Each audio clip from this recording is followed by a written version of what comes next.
2 দিন আগে আমরা প্রশংসা করলাম। দেখেন, আমি কিন্তু আকণ্ঠ প্রশংসা করি, আমার পছন্দের ব্যক্তি হোক অপছন্দের হোক, যখন ভালো কাজ করেন আমি প্রশংসা করার পক্ষে, আর যখন খারাপ কাজ করেন আমি সমালোচনা করার পক্ষে।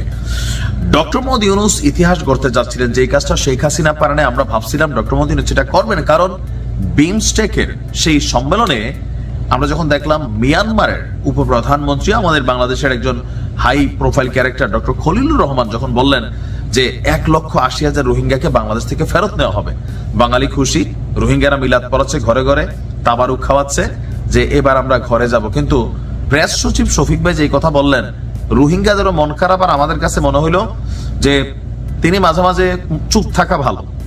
অবশ্য সঠিকটা আমরা জানতে চাই, ঘটনা কি? রোহিঙ্গারা যাবে আইসো খাইতে কবে? যেই মাসে শুক্রবার নাই। হোয়াট? ইয়েস, যেই মাসে শুক্রবার নাই। লিপিয়ার হইতে পারে।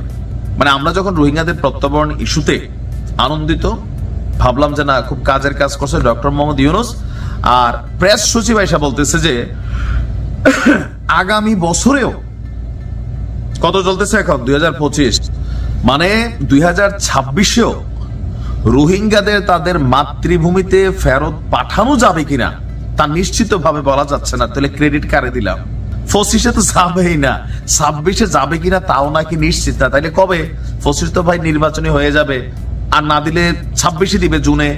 তাহলে রোহিঙ্গাদের প্রত্যাবরণ ইস্যু যেটা, মানে তাদেরকে দেশে ফেরানোর ইস্যু, তাহলে আমরা যে নিউজ দেখলাম প্রথম দিন, যে একদম আমি তো মনে করছি যে 2-4 মাসের মধ্যেই ইনশাআল্লাহ রোহিঙ্গারা তাদের গৃহে প্রবেশ করবে। এখন আমাদের প্রেস উপদেষ্টা শফিক ভাই মস্করা করলেন নাকি মজা নিলেন নাকি সিরিয়াস? অবশ্যই সিরিয়াস। তিনি বলছেন যে আগামী বছরের মধ্যে রোহিঙ্গাদের তাদের মাতৃভূমিতে ফেরত পাঠানো যাবে কিনা তা নিশ্চিতভাবে বলা যাচ্ছে না। গতকাল নিজের ফেসবুক স্ট্যাটাসে দেওয়া, সম্ভবত বাঙালি জাতি খুব বেশি আমরা উৎসব করতেছি, তো চিন্তা করতেছে এই যে উৎসব বাঙালি জাতি 2 দিন আগে করতেছে, 3 দিন পর তো বেম্বু দেওয়া শুরু করবে।